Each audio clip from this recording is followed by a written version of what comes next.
നമസ്കാരം. സ്പോട്ട് ലൈവിലേക്ക് സ്വാഗതം. വഴിവിട്ട ജീവിതങ്ങൾ പലപ്പോഴും വലിയ ദുരന്തത്തിലാകും കലാശിക്കുക. താൽക്കാലികമായ സുഖത്തിനു വേണ്ടി ഇത്തരം ബന്ധങ്ങൾ തേടി പോകുന്നവരുടെ ജീവിതത്തിൻ്റെ കഥയാണിത്. പത്തനംതിട്ട ചിറ്റാർ സ്വദേശിയായ സന്ദീപിൻ്റെ ജീവിതത്തിൽ സംഭവിച്ചതാണ്. അതായത് 2 മക്കളുള്ള വിവാഹിതയായ ഒരു യുവതിയുമായി സന്ദീപ് സൗഹൃദത്തിലായിരുന്നു. പിന്നീട് ആ യുവതിയുടെ വീട്ടുകാർ, ബന്ധുക്കൾ ഈ ബന്ധത്തെക്കുറിച്ച് അറിയുന്നു. ഒടുവിൽ സന്ദീപിൻ്റെ ദുരൂഹ മരണവും. പത്തനംതിട്ട ചിറ്റാറിലെ സന്ദീപിൻ്റെ മരണത്തിൽ 3 പേരെ പോലീസ് കസ്റ്റഡിയിലെടുത്തിട്ടുണ്ട്. സന്ദീപിൻ്റെ പെൺസുഹൃത്തിൻ്റെ ബന്ധുക്കളാണ് കസ്റ്റഡിയിലുള്ളത്. കഴിഞ്ഞ ദിവസം വൈകിട്ടാണ് സന്ദീപിനെ മരിച്ച നിലയിൽ കണ്ടെത്തിയത്. കൊലപാതകമെന്നാണ് ബന്ധുക്കളുടെ ആരോപണം. കസ്റ്റഡിയിലെടുത്തവരെ ചിറ്റാർ പോലീസ് ചോദ്യം ചെയ്തു വരികയാണ്. വിവരങ്ങളുമായി പത്തനംതിട്ടയിൽ നിന്ന് ശശിനാരായണൻ ചേരുന്നുണ്ട്. ശശിനാരായണൻ, ഈ ഒരു മരണത്തിന് പിന്നാലെ, സന്ദീപ് എന്ന യുവാവിൻ്റെ മരണത്തിന് പിന്നാലെയാണ് ഇത്തരം ഒരു വഴിവിട്ട ബന്ധത്തെക്കുറിച്ചുള്ള കഥകളൊക്കെ പുറത്തു വന്നുകൊണ്ടിരിക്കുന്നത്. ഇയാളുടെ ഒരു പെൺസുഹൃത്തിൻ്റെ പിതാവടക്കമുള്ളവരാണ് കസ്റ്റഡിയിലുള്ളതെന്നാണ് മനസ്സിലാക്കാൻ കഴിയുന്നത്. പോലീസ് ഇതുമായി ബന്ധപ്പെട്ട് നൽകുന്ന വിവരം എന്താണ്? കൊലപാതകമെന്ന് സ്ഥിരീകരിച്ചിട്ടുണ്ടോ? ടോം, തീർച്ചയായും ഇതൊരു കൊലപാതകമാണെന്നുള്ള പരാതിയാണ് കുടുംബത്തിനുള്ളത്. കഴിഞ്ഞ ദിവസം രാത്രി 7 മണിയോടുകൂടിയാണ് സന്ദീപിനെ വീടിന് സമീപത്തുള്ള ആളൊഴിഞ്ഞൊരു വീടിന്റെ തൊട്ടടുത്തുള്ള ഒരു കുഴിയിൽ അവശ്യ നിലയിൽ സന്ദീപിന്റെ പിതാവും സഹോദരനും കണ്ടെത്തുന്നത്. ഉടൻ തന്നെ നാട്ടുകാരൻ അതുപോലെ തന്നെ പോലീസിന് വിവരം അറിയിക്കുകയും നാട്ടുകാരെത്തുകയും സന്ദീപിനെ അവിടെ നിന്നും പത്തനംതിട്ടയിലേക്ക് കൊണ്ടുവരികയും ചെയ്തു. എന്തായാലും അവശ്യ നിലയിലായ സന്ദീപ് ആശുപത്രിയിൽ എത്തുന്നതിന് മുമ്പ് തന്നെ മരണപ്പെടുകയാണ് ഉണ്ടായത്. എന്തായാലും ഈ ദേഹത്തും, സന്ദീപിന്റെ ദേഹത്തും നെറ്റിയിലും വയറിലും ഒക്കെ മുറിവുകളും ചെറിയ പാടുകളും കണ്ടിട്ടുണ്ടായിരുന്നു. അതൊരു കൊലപാതകമെന്നാണ് ഇപ്പോൾ ബന്ധുക്കൾ പ്രധാനമായും ആരോപിക്കുന്നത്. അതിന് കാരണമായി പറയുന്നത്, ഈ സന്ദീപിന് അവിടെ തൊട്ടടുത്ത ഒരു യുവതിയുമായി ബന്ധപ്പെട്ട്, അതായത് വീട്ടമ്മയാണ്, 2 കുട്ടികളും ഉണ്ട്, അവരുമായി സന്ദീപിന് അടുപ്പമുണ്ടായിരുന്നു. അവർ സന്ദീപിനെ കൊലപ്പെടുത്തിയാമെന്നൊരു നിഗമനത്തിലാണ് ഈ വീട്ടുകാരുള്ളത്, സന്ദീപിന്റെ വീട്ടുകാരുള്ളത്. അതിന് പ്രധാനമായും പറയാനുള്ള കാരണം, ഈ യുവതിയുടെ ബന്ധുക്കൾ ഈ സന്ദീപിനെ കണ്ട ദിവസം ഇന്നലെ രാത്രിയിൽ ആ സ്ഥലത്ത്, സന്ദീപ് വീണ കുഴിയുടെ ഭാഗത്ത് അവരുടെ ബന്ധുക്കൾ വന്നതായുള്ള ചില CCTV ദൃശ്യങ്ങളും പോലീസിന് ലഭിച്ചിട്ടുണ്ട്. അതുകൊണ്ടാണ് പ്രധാനമായും ഈ യുവതിയുടെ ബന്ധുക്കൾ തന്നെ ഈ സന്ദീപിനെ കൊലപ്പെടുത്തിയെന്നുള്ള ഒരു പരാതിയുമായി കുടുംബം നിൽക്കുന്നത്. അതുകൊണ്ടാണ് ഇത് കൊലപാതകമാണെന്നുള്ള ഉറച്ച വിശ്വാസത്തിൽ വീട്ടുകാർ പറയുന്നത്. അതേസമയം പോലീസ് ഈ CCTV ദൃശ്യങ്ങൾ പരിശോധിച്ചപ്പോൾ ഈ പിതാവിന്റെ ആരോപണം ശരിവെക്കുന്ന തരത്തിലേക്ക് വരുന്ന രീതിയിലാണ് കണ്ടെത്തിയത്. കാരണം രാത്രിയിൽ ഈ സന്ദീപ് ഈ വീണ കുഴിയുടെ ഭാഗത്ത് തന്നെ, ഒരു കുഴിയുടെ ഭാഗത്താണ് സന്ദീപ് വീണത്. അവിടെ ഒരു വാഹനത്തിൽ നാടൻ തോക്കുമായി ഈ യുവതിയുടെ ബന്ധുക്കളുടെ സാന്നിധ്യം ഈ CCTV ദൃശ്യങ്ങളിൽ കണ്ടെത്തുകയുണ്ടായി. അതുകൊണ്ട് തന്നെ അവർ അവിടെ എത്തി സന്ദീപിനെ മർദ്ദിച്ചതാകാം ഈ മരണകാരണമെന്നൊരു കാര്യം കൂടി പോലീസുണ്ട്. അതുകൊണ്ട് തന്നെ ഈ 3 പേരെയും പോലീസ്, സന്ദീപിന്റെ പെൺസുഹൃത്തിന്റെ പിതാവ്, 2 സുഹൃത്തുക്കൾ, ഈ 3 പേരെയും പോലീസ് കസ്റ്റഡി എടുക്കുകയും ചെയ്തു. ഈ വാഹനത്തിൽ നിന്നും നാടൻ തോക്കും എടുത്തിട്ടുണ്ട്. നിലവിലത്തെ സാഹചര്യത്തിൽ കൊലപാതകമാണോ എന്ന് തെളിയിക്കുന്നതിന് പോസ്റ്റ്മോർട്ടം അടക്കമുള്ള കാര്യങ്ങൾ ചെയ്യേണ്ടതുണ്ട്. അത് കോട്ടയം മെഡിക്കൽ കോളേജിൽ പോലീസ് സാഹചര്യത്തിലാണ് ഈ പരിശോധന, പോസ്റ്റ്മോർട്ടം നടക്കുന്നത്. അതിനുശേഷമായിരിക്കും കൃത്യമായ ഒരു നിഗമനത്തിലെത്തുക, അതായത് കൊലപാതകമാണോ എന്നുള്ള കാര്യത്തിലേക്ക് എത്തുക. നിലവിലത്തെ സാഹചര്യത്തിൽ ഈ പ്രതികൾ, ഈ 3 പേരെയും കസ്റ്റഡിയെടുത്ത പ്രതികളിൽ നിന്നും നാടൻ തോക്ക് കണ്ടെത്തിയിട്ടുണ്ട്. എന്തായാലും നായാട്ടിന് വേണ്ടി ഉള്ള സംഘമാണ് ഇവരെന്നുള്ള കാര്യം ഉള്ളതുകൊണ്ട് തന്നെ ആംസ് ആക്ട് പ്രകാരമാണ് കേസ് ഇപ്പോൾ രജിസ്റ്റർ ചെയ്തിട്ടുള്ളത്. പോസ്റ്റ്മോർട്ടം റിപ്പോർട്ടും മറ്റു കാര്യങ്ങളും പുറത്തു വരുന്നതോടു കൂടി കൊലപാതകം തെളിഞ്ഞാൽ പ്രതി ചേർക്കാനുള്ള തീരുമാനമാണ് ചിറ്റാർ പോലീസ് എടുത്തിട്ടുള്ളത്. നിലവിൽ ഇവര് വർഷങ്ങളായി നേരത്തെയും ചില പരിചയങ്ങളുടെ ഇവരടുത്ത് ഇടപഴകുന്ന ഈ അടുപ്പത്തിലായിരുന്ന യുവതിയെ വീട്ടിൽ നിന്നും വിളിച്ചുകൊണ്ടുവരാൻ പോവുകയാണെന്ന് പറഞ്ഞാണ് സന്ദീപ് അയാളുടെ വീട്ടിൽ നിന്ന് ഇറങ്ങിയതെന്നാണ് ബന്ധുക്കൾ പറയുന്നത്. പിന്നീട് ദുരൂഹ സാഹചര്യത്തിൽ സന്ദീപിനെ ഗുരുതരാവസ്ഥയിൽ കണ്ടെത്തുകയായിരുന്നു. അതായത് ഈ 2 കുട്ടികളുടെ അമ്മയായിട്ടുള്ള യുവതിയുമായി സന്ദീപ് അടുപ്പത്തിലായിരുന്നു. ഇത് സ്വാഭാവികമായും ബന്ധുക്കളുടെ ഭാഗത്തു നിന്ന് ഒരു സ്വാഭാവിക പ്രതികരണമുണ്ടാകാം. അത്തരമൊരു മർദ്ദനം സന്ദീപിനെ ഏറ്റുകാണുമോ? മാത്രമല്ല, ഈ കസ്റ്റഡിയിലെടുത്തവരിൽ നിന്നും എന്തൊക്കെ വിവരങ്ങളാണ് പോലീസിന് ലഭ്യമായിട്ടുള്ളത്? ഈ ഒരുപക്ഷെ അങ്ങനെ മകളെ വീട്ടിൽ നിന്നും, 2 കുട്ടികളുടെ അമ്മയായിട്ടുള്ള ഒരു യുവതിയെ വീട്ടിൽ നിന്ന് ഇറക്കിക്കൊണ്ടുവരുമ്പോൾ സ്വാഭാവികമായും ബന്ധുക്കൾ അതിനോട് പ്രതികരിക്കാം, പ്രതിരോധിക്കാം. അങ്ങനെ ഒരു ഏറ്റുമുട്ടൽ അവിടെ സംഭവിച്ചിരിക്കുമോ? ടോം, ചിലപ്പോൾ അത് തന്നെ സംഭവിച്ചിരിക്കാനാണ് സാധ്യത. കാരണം ഇന്നലെ വൈകിട്ട് 7 മണിക്ക് സന്ദീപ് വീട്ടിൽ നിന്ന് പോകുന്നത് യുവതിയെ വിളിച്ചുകൊണ്ടുവരുമെന്ന് വീട്ടിൽ പറഞ്ഞിട്ടാണ് പുറത്തു പോകുന്നത്. അതിനുശേഷമാണ് ഈ സന്ദീപിനെ വീടിന് തൊട്ടടുത്ത ആളൊഴിഞ്ഞ വീടിന്റെ തൊട്ടടുത്തുള്ള ഒരു കുഴിയിൽ സന്ദീപിനെ അവശ നിലയിൽ കണ്ടെത്തുന്നത്. അതുകൊണ്ട് തന്നെ ഈ ബന്ധുക്കൾ സന്ദീപിനെ ക്രൂരമായി മർദ്ദിച്ചിട്ടുണ്ടാവാം. ആ തരത്തിലാണ് സന്ദീപ് കൊല്ലപ്പെട്ടത് എന്നുള്ള തീരുമാനത്തിലാണ് സന്ദീപിന്റെ കുടുംബം പ്രധാനമായും ഉന്നയിക്കുന്നത്. ഇന്നലെ വൈകിട്ട് വീട്ടുകാരോട് ഈ യുവതിയെ വിളിച്ചുകൊണ്ട് വരുമെന്ന് പറഞ്ഞിട്ട് തന്നെയാണ് സന്ദീപ് ഇവിടെ നിന്ന് പോകുന്നത്. അത്തരത്തിൽ അവർ അപായപ്പെടുത്തി, അതേ മർദ്ദിച്ച് സന്ദീപിനെ കൊലപ്പെടുത്തി ആ വീടിന് സമീപം കൊണ്ടിട്ടെന്നുള്ള ഒരു നിഗമനത്തിലാണ് ഈ സന്ദീപിന്റെ പിതാവും കുടുംബവും ഒക്കെ ഉള്ളത്. അതുകൊണ്ടാണ് അത്തരം സൂചന പോലീസ് നൽകിയത്. അതിന്റെ അടിസ്ഥാനത്തിലാണ് പോലീസ് ഈ CCTV ദൃശ്യങ്ങൾ പരിശോധിച്ചത്. ആ CCTV ദൃശ്യങ്ങൾ പരിശോധിച്ചപ്പോൾ ചില ബന്ധുക്കൾ, ഈ സന്ദീപിന്റെ ചില ഈ യുവതിയുടെ ബന്ധുക്കൾ അവിടെ വന്നിട്ട് പോയതായും ഒരു വാഹനം അവിടെ കിടക്കുന്നതായും CCTV ദൃശ്യങ്ങൾ കണ്ടെത്തി. അതുകൊണ്ടാണ് സന്ദീപിന്റെ യുവതിയുമായി അടുപ്പമുള്ള യുവതിയുടെ അച്ഛനെയും 2 സുഹൃത്തുക്കളെ പോലീസ് ആ വാഹനവും കസ്റ്റഡിയെടുത്തത്. ആ വാഹനം പരിശോധിച്ചപ്പോഴാണ് ഈ വാഹനത്തിന് ഒരു നാടൻ തോക്ക് കണ്ടെത്തുന്നത്. അതുകൊണ്ട് തന്നെ ഒരു പക്ഷേ സന്ദീപിനെ ആ യുവതിയുടെ വീട്ടിൽ ചെന്നപ്പോൾ ഇവർ മർദ്ദിച്ച് കൊലപ്പെടുത്തിയതാകാം എന്നുള്ള നിഗമനം തന്നെയാണ് പോലീസിന് ഉള്ളത്. പോലീസ് അത്തരത്തിൽ പ്രതികളെ ചോദ്യം ചെയ്തു വരികയാണ്, 3 പേരെയും ചോദ്യം ചെയ്തു വരികയാണ്. പക്ഷേ അതിന് ആത്യന്തികമായി ഈ പോസ്റ്റ്മോർട്ടം റിപ്പോർട്ട് ലഭിച്ചെങ്കിൽ മാത്രമേ ഇത് കൊലപാതകമാണോ എന്നുള്ള കാര്യത്തിൽ എത്തിച്ചേരാൻ കഴിയുള്ളൂ. നിലവിലത്തെ സാഹചര്യത്തിൽ ഈ നാടൻ തോക്ക് ഈ വാഹനത്തിൽ കണ്ട പശ്ചാത്തലത്തിൽ ആംസ് ആക്ട് പ്രകാരം മാത്രമാണ് ചിറ്റാർ പോലീസ് ഇപ്പോൾ കേസ് രജിസ്റ്റർ ചെയ്തിട്ടുള്ളത്. കൊലപാതകമാണെന്ന് തെളിഞ്ഞാൽ ആ കൊലപാതക കുറ്റം കൂടി ചുമത്തി പ്രതി ചേർക്കാനാണ് പോലീസിന്റെ തീരുമാനം. അത്തരത്തിലുള്ള അന്വേഷണമാണ് നടക്കുന്നത്. വിശദമായ ചോദ്യം ചെയ്തൽ വരികയാണ്. പ്രതികളോട് തീർച്ചയായും ഇത് മർദ്ദനമാണ്, അതായത് അവിടെ വെച്ചൊരു ഇരുവരും തമ്മിൽ ഏറ്റുമുട്ടലുണ്ടായി കാണാം. അങ്ങനൊരു ക്രൂരമായി ഏറ്റ മർദ്ദനമാണ് മരണകാരണമെന്ന് സ്ഥിരീകരിക്കാൻ കഴിഞ്ഞിട്ടുണ്ടോ? പോസ്റ്റ്മോർട്ടം നടപടികൾ പൂർത്തിയായിട്ടുണ്ടോ? പോസ്റ്റ്മോർട്ടം റിപ്പോർട്ട് വന്ന ശേഷം മാത്രമേ ഇത് കൊലപാതകമാണെന്ന് സ്ഥിരീകരിക്കാൻ കഴിയുകയുള്ളൂ. ടോം, തീർച്ചയായിട്ടും അത്തരത്തിലുള്ളൂ. കാരണം ഈ പോസ്റ്റ്മോർട്ടം റിപ്പോർട്ടിനകത്ത് മർദ്ദനമേറ്റുണ്ടോ എന്നുള്ള കാര്യങ്ങൾ കണ്ടെത്തേണ്ടിയിരിക്കും. അതാണോ മരണകാരണം, അതല്ല ഇനി മറ്റെന്തെങ്കിലും കാരണമാണോ എന്നുള്ള കാര്യങ്ങൾ പോസ്റ്റ്മോർട്ടം റിപ്പോർട്ടിൽ മാത്രമേ കണ്ടെത്താൻ കഴിയുള്ളൂ. അതുകൊണ്ടാണ് പോലീസ് ഈ പ്രതികളെ വിശദമായി ചോദ്യം ചെയ്യുന്നത്. പ്രതികളിൽ നിന്ന് മൊഴികൾ ശേഖരിക്കുന്നുണ്ടോ, സന്ദീപിനെ മർദ്ദിച്ചിട്ടുണ്ടോ, മറ്റെന്തെങ്കിലും കാര്യങ്ങൾ നടന്നിട്ടുണ്ടോ എന്നുള്ള കാര്യങ്ങൾ വിശദമായി പോലീസ് ചോദ്യം ചെയ്ത് വരികയാണ്. പോസ്റ്റ്മോർട്ടം റിപ്പോർട്ട് കൂടി കിട്ടിയാൽ ഒരുപക്ഷെ മർദ്ദനത്തിലാണ് സന്ദീപ് കൊല്ലപ്പെട്ടെന്ന് കണ്ടെത്തിയാൽ പ്രതികളുടെ അറസ്റ്റ് രേഖപ്പെടുത്താനാണ് പോലീസിന്റെ തീരുമാനം. നിലവിലത്തെ സാഹചര്യത്തിൽ ആ പ്രതികൾ അവിടെ വന്ന വാഹനം എടുത്തിട്ടുണ്ട്. ഒപ്പം ആ വാഹനത്തിൽ നിന്ന് കണ്ടെത്തിയ തോക്ക് കൂടി കണ്ടെത്തിയ പശ്ചാത്തലത്തിൽ ആംസ് ആക്ട് നായാട്ട് സംഘം നായാട്ടിന് പോയിട്ടുള്ളവരാണിത്, അത്തരത്തിലുള്ള സുഹൃത്തുക്കൾ ഇതിനകത്തുണ്ട് എന്നുള്ള കണ്ടെത്തിക്കൊണ്ടാണ് ആംസ് ആക്ട് പ്രകാരം കേസ് പ്രാഥമിക ഘട്ടത്തിൽ എടുത്തിട്ടുള്ളത്. പക്ഷേ സന്ദീപിനെ ഇവർ മർദ്ദിച്ചിട്ട് കൊലപ്പെടുത്തിയിട്ടുള്ള കാര്യങ്ങൾ തെളിയിക്കണമെങ്കിൽ അത് പോസ്റ്റ്മോർട്ടം റിപ്പോർട്ട് ലഭിക്കണം. ലഭിച്ചെങ്കിൽ മാത്രമേ സന്ദീപിനെ ഇവർ മർദ്ദിച്ച് കൊലപ്പെടുത്തിയ എന്നുള്ള ഒരു തെളിവ് പുറത്തു വരികയുള്ളൂ.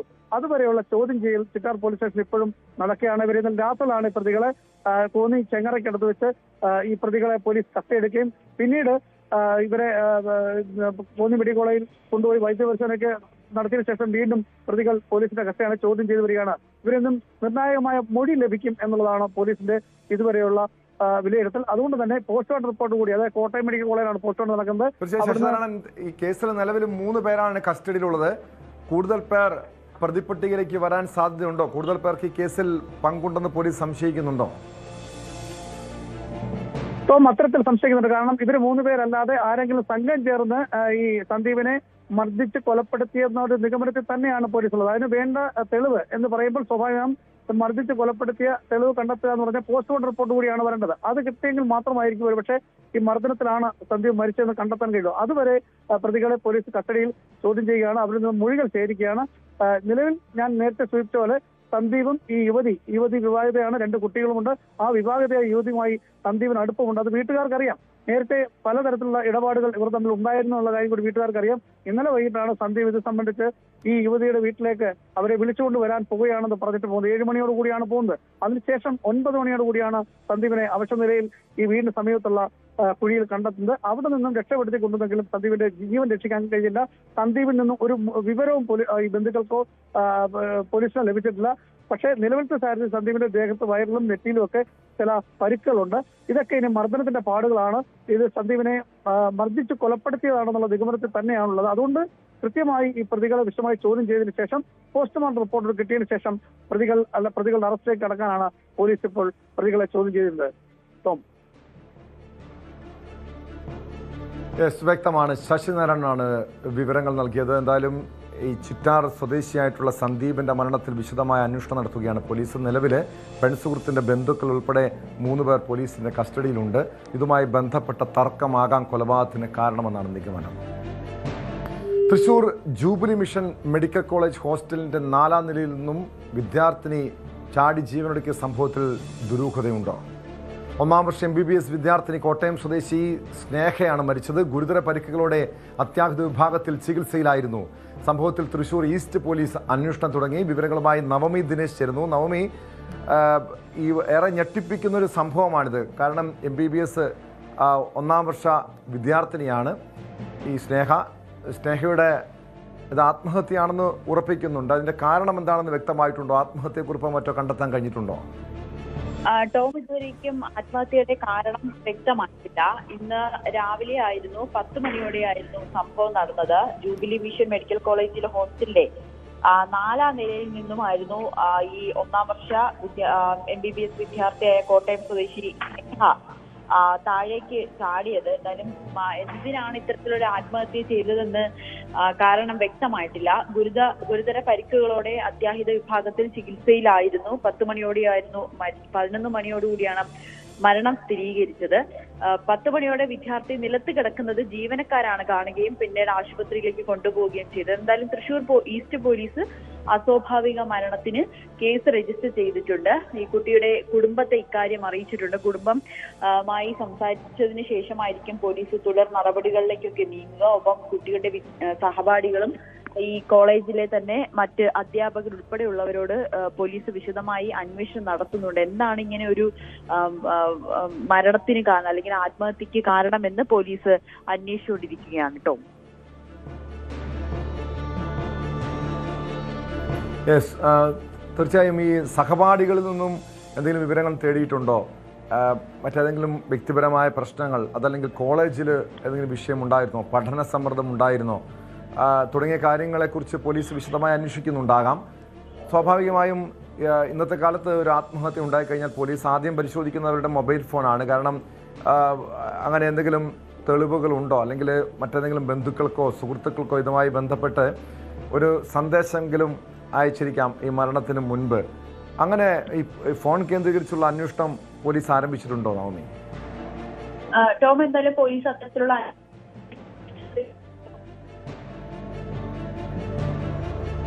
സഹപാഠികളോട് ഇക്കാര്യവുമായി ബന്ധപ്പെട്ട് കൂടുതൽ വിവരങ്ങളും ഒക്കെ അറിയുന്നുണ്ട്. എന്തായാലും സഹപാഠികളിൽ നിന്നും വിശദമായ വിവരം ലഭിക്കുന്നത് തന്നെയാണ് പോലീസ് കരുതുന്നത്.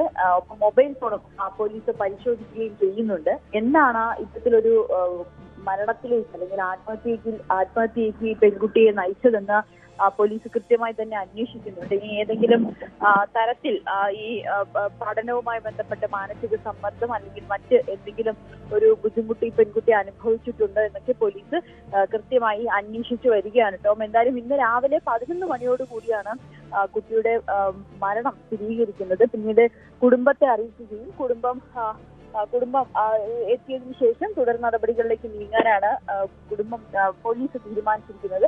അതോടൊപ്പം തന്നെ ഈ ഹോസ്റ്റൽ കുട്ടി പഠിക്കുന്ന ഇടം, സഹപാഠികൾ ഇവരുടെയൊക്കെ വിശദമായിട്ടുള്ള മൊഴി രേഖപ്പെടുത്തുകയും ചെയ്യും. എന്തായാലും നിലവിൽ പോലീസ് അക്കാര്യങ്ങൾ പറയാൻ എന്താണ് കാരണമെന്ന് പറഞ്ഞിട്ടില്ല. പക്ഷെ ഉടനെ തന്നെ നമുക്ക് ഈ മരണകാരണം വ്യക്തമാണ്. അങ്ങനെ ബന്ധുക്കൾക്കോ സഹപാഠികൾക്കോ എന്തെങ്കിലും ആക്ഷേപമുണ്ടോ? നമുക്കറിയാം, സാധാരണ ഇതുപോലുള്ള, കാരണം 1ാം വർഷ വിദ്യാർത്ഥിനിയാണ്. കോളേജിൽ ഏതെങ്കിലും സീനിയർ വിദ്യാർത്ഥികളുടെ ഭാഗത്തുനിന്നോ അല്ലെങ്കിൽ അധ്യാപകരുടെ ഭാഗത്തുനിന്നോ എന്തെങ്കിലും പ്രശ്നങ്ങൾ ഉണ്ടായി കാണുമോ? അതോ അല്ലെങ്കിൽ വ്യക്തിപരമായ പ്രശ്നമായിരിക്കും? അങ്ങനെ എന്തെങ്കിലും ആക്ഷേപങ്ങൾ ആരെങ്കിലും ഉന്നയിക്കുന്നുണ്ടോ? ടോം, നിലവിൽ അത്തരം വിവരങ്ങളൊന്നും ലഭ്യമായിട്ടില്ല. എന്തായാലും പോലീസിന്റെ അന്വേഷണം തുടരുകയാണ്. ഇങ്ങനെ ആത്മഹത്യയാണെന്ന് മരണം സ്ഥിരീകരിച്ചതോടുകൂടി തന്നെയാണ് പോലീസ് അന്വേഷണത്തിലേക്ക് കടന്നത്. നിലവിൽ അസ്വാഭാവിക മരണത്തിനാണ് കേസ് രജിസ്റ്റർ ചെയ്തിരിക്കുന്നത്. പെൺകുട്ടിയുടെ സഹപാഠികളിൽ നിന്ന് വിശദമായിട്ടുള്ള മൊഴി പോലീസ് എടുത്തിട്ടുണ്ട്. കുട്ടിയുടെ മൊബൈൽ ഫോൺ അടക്കം പരിശോധിക്കും.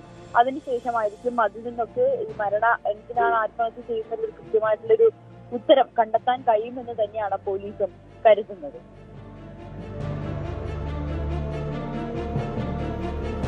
വ്യക്തമാണ്. നവമി ദിനേശാണ് വിവരങ്ങൾ നൽകിയത്. എന്തായാലും ഏറെ ദാരുണമായിട്ടുള്ള സംഭവമാണ്. 1ാം വർഷ MBBS വിദ്യാർത്ഥിനി സ്നേഹയാണ് ജീവനൊടുക്കിയത്. ഇതിൻ്റെ കാരണം കണ്ടെത്താനുള്ള വിശദമായ അന്വേഷണത്തിലേക്ക് നീങ്ങുകയാണ് പോലീസ്. വിദേശത്തു നിന്നും 18 കോടിയുടെ ഹൈബ്രിഡ് കഞ്ചാവ് കടത്തിയ കേസിൽ വിശദമായ അന്വേഷണത്തിനൊരുങ്ങി പോലീസ്. വിമാനത്താവളത്തിലെ ഉദ്യോഗസ്ഥർ ഒത്താശ ചെയ്തിട്ടുണ്ടോ എന്നാണ് പ്രധാനമായും പരിശോധിക്കുന്നത്. വിവരങ്ങൾ കേന്ദ്ര ഏജൻസികൾക്ക് ആവശ്യമെങ്കിൽ കൈമാറുമെന്ന് Ernakulam rural SP KS Sudarsanan പറഞ്ഞു. പിടിയിലായ അബു താഹിറിനെ നിയന്ത്രിക്കുന്നവരിലേക്കും അന്വേഷണം ഉണ്ടാകുമെന്നാണ് സൂചന. കൊച്ചി കേന്ദ്രീകരിച്ച് ഈ മറ്റ് യുവാക്കളെ ഈ സംഘം ലഹരി കടത്തിന് അല്ലെങ്കിൽ ലഹരി വിൽപ്പനയ്ക്ക് ഉപയോഗിക്കുന്നുണ്ടോ തുടങ്ങിയ കാര്യവും പോലീസ് വിശദമായി അന്വേഷിക്കുന്നുണ്ട്.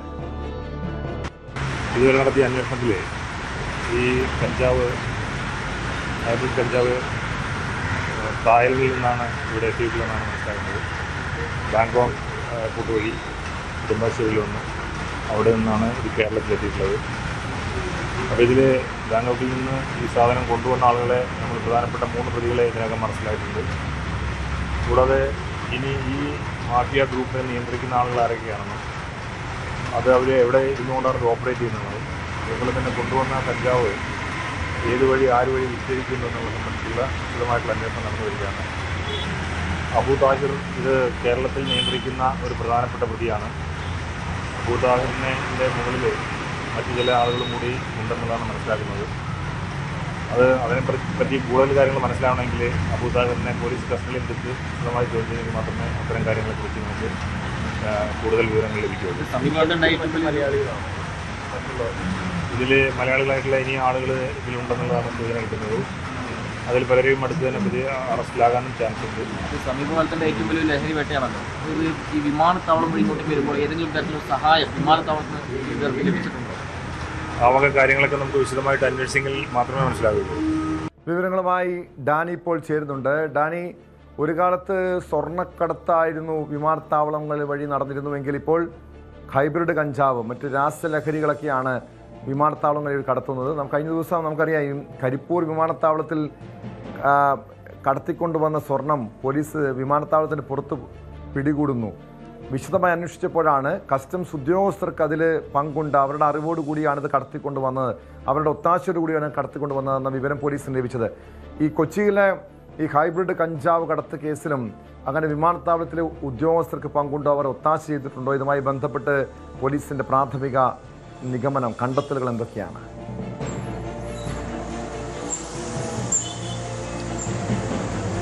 ടോമ, ഈ ഹൈബ്രിഡ് കഞ്ചാവ് കടത്ത് കേസുമായി ബന്ധപ്പെട്ടുകൊണ്ട് പോലീസ് വിപുലമായ രീതിയിൽ അന്വേഷണം മുന്നോട്ട് കൊണ്ടുപോവുകയാണ്. ആദ്യഘട്ടത്തിൽ 2 പേരെ ആയിരുന്നു ഇതിൽ അറസ്റ്റ് ഉണ്ടായിരുന്നെങ്കിൽ തൊട്ടടുത്ത ദിവസത്തിലേക്ക് വരുമ്പോൾ അവരുടെ എണ്ണം പിന്നീട് അറസ്റ്റ് ചെയ്യുന്നവരെ 5 പേരെ കൂടി അറസ്റ്റ് ചെയ്യുന്നു. കൂടുതൽ അന്വേഷണത്തിലേക്ക് പോകുന്നു, കൂടുതൽ ചോദ്യം ചെയ്യലുകൾ ഉണ്ടാകുന്നു. ഇതിൽ വരുന്നത് ഞെട്ടിപ്പിക്കുന്ന വസ്തുതകളാണ്.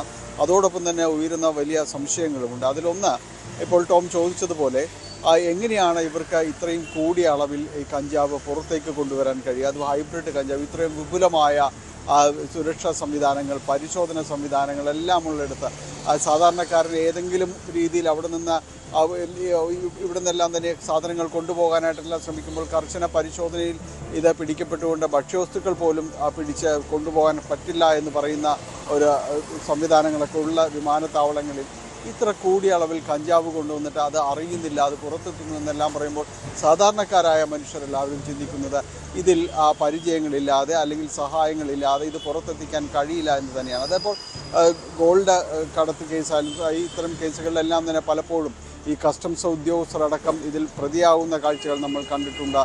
പരിശോധനകളും എല്ലാം തന്നെ നമ്മൾ കണ്ടിട്ടുണ്ട്. അപ്പോൾ സമാനമായൊരു സാഹചര്യം ഇവിടെയും ഉണ്ടാകുന്നുണ്ടോ എന്ന വലിയ ചോദ്യം ഇത് ഇപ്പോൾ വന്നിരിക്കുന്ന ഈ വെളിപ്പെടുത്തലുകളെല്ലാം തന്നെ അവശേഷിക്കുന്നുണ്ട്. കാരണം ഈ വെളിപ്പെടുത്തലുമായി വരുമ്പോൾ ഈ ചോദ്യം ചെയ്യലുമായി ബന്ധപ്പെട്ടുകൊണ്ട് വരുന്ന നിർണായക വിവരങ്ങൾ ഇതിൽ യുവാക്കളെ വലിയ രീതിയിൽ റിക്രൂട്ട് ചെയ്തിട്ടുണ്ട്. അവർക്ക് ഈ മലേഷ്യ, തായ്ലൻഡ് തുടങ്ങിയ സ്ഥലങ്ങൾ സന്ദർശിച്ച് വരാനായിട്ട് അവർക്കൊരു സന്ദർശക വിസ എന്ന രീതിയിൽ നൽകുകയും ഒപ്പം 50,000 രൂപയും അവർക്ക് നൽകുന്നുണ്ട്. ഒരു കൺസൈൻമെൻറ്റ്, ഒരു കടത്ത ഇവിടേക്ക് എത്തിക്കുന്നതിനെല്ലാം വേണ്ടി അവർ ചെയ്യുന്നുണ്ട്. ഇവർ തന്നെ പറയുന്നു പല തവണകളായിട്ട് ഇവിടേക്ക് ഈ ഹൈബ്രിഡ് കഞ്ചാവ് ലഹരി വസ്തു ഇവിടേക്ക് എത്തിച്ചിട്ടുണ്ട് എന്ന് പറയുന്നു. അപ്പോൾ ഇതെങ്ങനെയാണ് പരിശോധനയിൽപ്പെടാതെ ഇത്ര കൂടിയ അളവിൽ ഈ കഞ്ചാവും ഇതെല്ലാം ഇവിടേക്ക് എത്തിക്കാൻ കഴിയുന്നത് എന്നതാണ് വലിയ ചോദ്യം. അതോടൊപ്പം തന്നെ കഴിഞ്ഞ തവണ പിടികൂടിയത് 18 കോടി രൂപയുടെ കഞ്ചാവാണ്, ഹൈബ്രിഡ് കഞ്ചാവാണ് പിടികൂടുക. കാരണം ഇതിൻ്റെ ഇത്രയും ക്വാണ്ടിറ്റി അതിനനുസരിച്ച് ഇവിടേക്ക് എത്തുന്നുണ്ട് എന്നതാണ്. അപ്പോൾ വലിയ ആക്ഷേപമായി ഉയരുന്നത് ഇത് സഹായങ്ങളില്ലാതെ വിമാനത്താവളത്തിൽ ഇടനിലക്കാരില്ലാതെ ഇത്തരം കാര്യങ്ങൾ പുറത്തേക്ക് എത്തുമോ എന്ന ചോദ്യമുണ്ട്. ഏതായാലും അത്തരം കാര്യങ്ങളിൽ കേന്ദ്ര ഏജൻസികളടക്കം അന്വേഷണം നടത്തേണ്ടതുണ്ട്. അതാണ് ഇന്ന് റൂറൽ SP സുദർശൻ്റെ വാക്കുകളിലുള്ളത്. ഇത്തരം കാര്യങ്ങളിൽ കൂടുതൽ പരിശോധനകളും അന്വേഷണങ്ങളും വേണ്ടിവരും. ഏതായാലും കേന്ദ്ര ഏജൻസികളടക്കം ഇക്കാര്യങ്ങൾ പരിശോധിക്കാൻ തയ്യാറാണെങ്കിൽ തീർച്ചയായും ഡാനി, ഇവിടെ ഓപ്പറേഷൻ തൂഫാൻ പദ്ധതിയുമായി ലഹരി മാഫിയകളെ അടിച്ചമർത്താൻ പോലീസ് മുന്നോട്ട് പോകുമ്പോഴാണ് ഈ രീതിയിൽ വിമാനത്താവളങ്ങൾ വഴി ഉദ്യോഗസ്ഥരുടെ ഒത്താശയോടുകൂടിയുള്ള ഈ ലഹരിക്കടത്ത് നടക്കുന്നത്. ഇവിടെ ഇതിൻ്റെ ഒരു രീതി ഇതാണെന്നാണ് മനസ്സിലാക്കുന്നത്. അതായത് ഈ ലഹരി കടത്താൻ വേണ്ടി ഏജന്റുമാരെ വിദേശ രാജ്യങ്ങളിലേക്ക് അയക്കും. അവർ തിരികെ വരുമ്പോൾ കോടികളുടെ ലഹരി എത്തിക്കുന്നു. പിന്നീട് ഇത് ചെറുകിട കച്ചവടക്കാർക്കായി ഇത് വീതിച്ചു നൽകുന്നു. അങ്ങനെ ലഹരി വസ്തുക്കൾ കേരളത്തിൻ്റെ ചെറിയ ഗ്രാമങ്ങളിലേക്ക് പോലും വിദ്യാർത്ഥികളിലേക്കും യുവാക്കളിലേക്കും എത്തിക്കുന്നു. ഈ പിടിയിലായവർ ഏജന്റുമാരാണോ? ഈ അബു താഹിർ ഇതിലെ പ്രധാന ഇടനിലക്കാരനാണോ?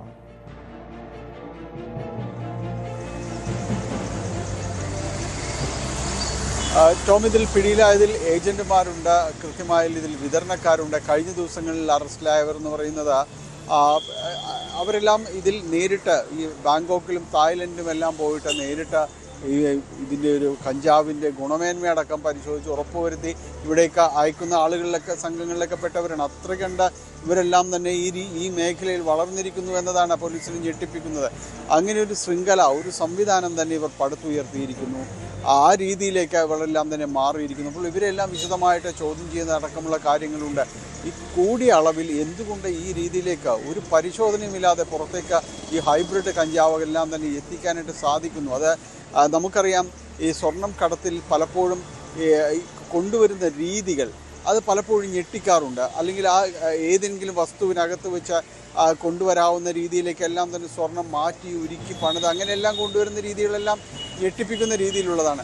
ഇതെങ്ങനെയാണ് ഇപ്പോൾ നമ്മൾക്ക് കസ്റ്റംസ് അവർക്ക് ഹൈബ്രിഡ് കഞ്ചാവ് പിടിച്ചു എന്നതെല്ലാം തന്നെ പറയുമ്പോൾ താരതമ്യേന വലിയ ബുദ്ധിമുട്ടില്ലാത്ത രീതിയിൽ ഒളിപ്പിച്ച് കൊണ്ടുവരുന്നു എന്ന രീതിയിലാണ് അവരയക്കുന്ന വാർത്താക്കുറിപ്പിൽ മനസ്സിലാക്കുന്നത്. അപ്പോൾ ഇതെങ്ങനെ കടത്തിക്കൊണ്ടുവരുന്നു എന്നത് വലിയ ചോദ്യം തന്നെയാണ്. അതിൽ കൃത്യമായൊരു ഉത്തരം കേന്ദ്ര ഏജൻസികൾ തരേണ്ടതുണ്ട്. കാരണം ഇതൊരു തലമുറയെ തന്നെ ഇല്ലാതാക്കുന്ന ലഹരിക്ക് വലിയ ഒരു വിപത്തിലേക്ക് പോകുമ്പോൾ അതിന് കുടപിടിച്ചു കൊടുക്കുന്നവരാരായാലും അത് ഉത്തരവാദിത്തപ്പെട്ടവരുണ്ടെങ്കിൽ അത് കൃത്യമായി അടയാളപ്പെടുത്തി പോകേണ്ടത് തന്നെയാണ്. അന്വേഷണം നടക്കേണ്ടതാണ്.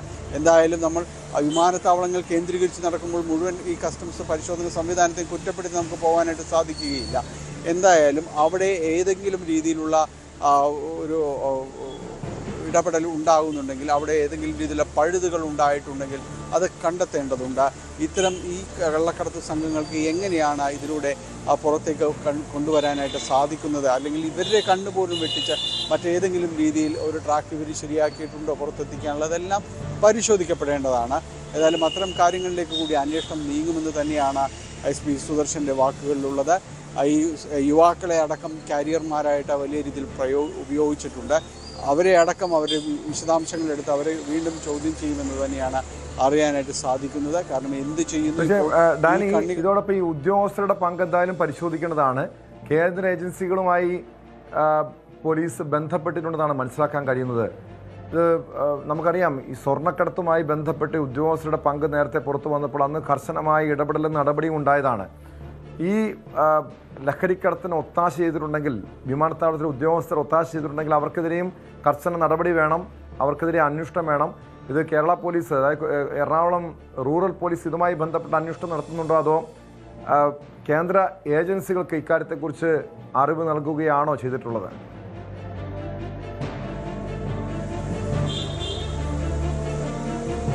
കേരള പോലീസ് ഇതുമായി ബന്ധപ്പെട്ടുകൊണ്ട് അന്വേഷണം നടത്തുകയും ഇതിൻ്റെ റിപ്പോർട്ട് അടക്കം അത് കൈമാറുകയും ചെയ്യുന്നുണ്ട്. കാരണം ഇത് വിമാനത്താവളങ്ങൾ കേന്ദ്രീകരിച്ചുകൊണ്ട് ഈ രീതിയിലുള്ളൊരു കള്ളക്കടത്തും സ്വാഭാവികമായും ആ പോലീസിൻ്റെ റിപ്പോർട്ടും വളരെ നിർണായകം തന്നെയാണ്. അത് മറ്റു ഏജൻസികൾക്ക് നൽകുന്ന രീതിയുമുണ്ട്. അവരതിൽ കൂടുതൽ കാര്യങ്ങൾ ആവശ്യമുണ്ടെങ്കിൽ അവർ അത് വിവരങ്ങൾ ആരായും അതവർക്ക് കൈമാറുകയും ചെയ്യും. പാരലലായിട്ടുള്ളൊരു അന്വേഷണവും കാര്യങ്ങളുമെല്ലാം തന്നെ നടക്കുകയും ചെയ്യും. അതൊരു പ്രത്യേക ഉത്തരവിൻ്റെയോ കാര്യങ്ങളുടെ അടിസ്ഥാനത്തിലല്ല. ഒരു നടപടിക്രമങ്ങളുടെ ഭാഗമായിട്ട് ആണ് അത്തരം കാര്യങ്ങൾ മുന്നോട്ട് പോകുന്നത്. ഏതായാലും അത് നടക്കുന്നുണ്ട് എന്ന് തന്നെയാണ് മനസ്സിലാക്കാനായിട്ട് സാധിക്കുന്നത്. ഇവിടെ നടക്കുന്ന പരിശോധന, തൂഫാനുമായി ബന്ധപ്പെട്ട് നടക്കുന്ന പരിശോധനകൾ ഒരു ഭാഗത്ത് തുടരുമ്പോൾ അവിടെ ഈ ചില്ലറ കഞ്ചാവ് വിൽപ്പനക്കാരും വൻപരാഗ് കടക്കാരും മാത്രമല്ല ഇതിൽ ലക്ഷ്യമിടേണ്ടത്. ഇതുപോലുള്ള വൻകിട ഹൈബ്രിഡ് ഈ കടത്തുകാരുണ്ട്, അതിൽ ഒത്താശ പിടിക്കുന്നവരുണ്ട്. അതുകൂടി അടച്ചാൽ മാത്രമേ ഈ പരിശോധനകൾ എന്ന് പറയുന്ന കാര്യങ്ങൾ പൂർണ്ണമാകൂ. അല്ലായെങ്കിൽ അതൊരു പ്രഹസനമായിട്ട് തന്നെ അവശേഷിക്കുകയും ചെയ്യും. ഇത്തരം പഴുതുകൾ ഉദ്യോഗസ്ഥ വൃന്ദങ്ങളിലുണ്ടെങ്കിൽ അത് കൃത്യമായി കണ്ടെത്തി അടയ്ക്കേണ്ടതുണ്ട്. വിമാനത്താവളങ്ങൾ ലഹരിയുടെ ഒരു ഇടനില കേന്ദ്രമായിട്ട് മാറുന്നുണ്ടെങ്കിൽ അത് കർശനമായ സസൂക്ഷ്മമായ പരിശോധനകളിലേക്ക് കൊണ്ടുവരാൻ സർക്കാരിനും കഴിയണം. ടോം. യെസ്, വ്യക്തമാണ്. കൊച്ചിയിൽ നിന്ന് ഡാനി പോളാണ് വിവരങ്ങൾ നൽകിയത്. ഇനി മലപ്പുറത്തേക്കാണ് സ്പോട്ടിലേക്ക് പോകുന്നത്. മലപ്പുറം കൊളത്തൂരിൽ വൻ ലഹരി വേട്ട. 97 ഗ്രാം MDMA-യുമായി തിരൂർ പൊന്മുണ്ട സ്വദേശി സക്കീർ ഹുസൈൻ ഡാൻസ് ഓഫ് സംഘത്തിൻ്റെ പിടിയിലായി. ഓപ്പറേഷൻ തൂഫാന്റെ ഭാഗമായി കഴിഞ്ഞ ദിവസം രാത്രിയിലായിരുന്നു പരിശോധന. ഒരു വിദ്യാർത്ഥിയിൽ നിന്ന് ലഭിച്ച വിവരത്തിൻ്റെ അടിസ്ഥാനത്തിൽ, അതായത് കഴിഞ്ഞ ദിവസം ഒരു വിദ്യാർത്ഥിയെ ലഹരിയുമായി പിടികൂടിയിരുന്നു. ഇയാളിൽ നിന്ന് ലഭിച്ച വിവരത്തിൻ്റെ അടിസ്ഥാനത്തിലാണ് സക്കീർ ഹുസൈനിലേക്ക് അന്വേഷണം എത്തുന്നത്. ഇയാൾ മുൻപും ലഹരി കേസിൽ അറസ്റ്റിലായിട്ടുണ്ട്. വിവരങ്ങളുമായി CV അനുമോദ് ചേരുന്നു മലപ്പുറത്ത് നിന്ന്. അനുമോദ്, ഈ സക്കീർ ഹുസൈൻ ലഹരിയുടെ പ്രധാനപ്പെട്ട ഏജന്റാണ്, വിദ്യാർത്ഥികളടക്കം ലഹരി നൽകുന്ന വ്യക്തിയാണ്. ഇതിന് മുൻപ് ലഹരി കേസിൽ പിടിയിലായിട്ടുണ്ട്.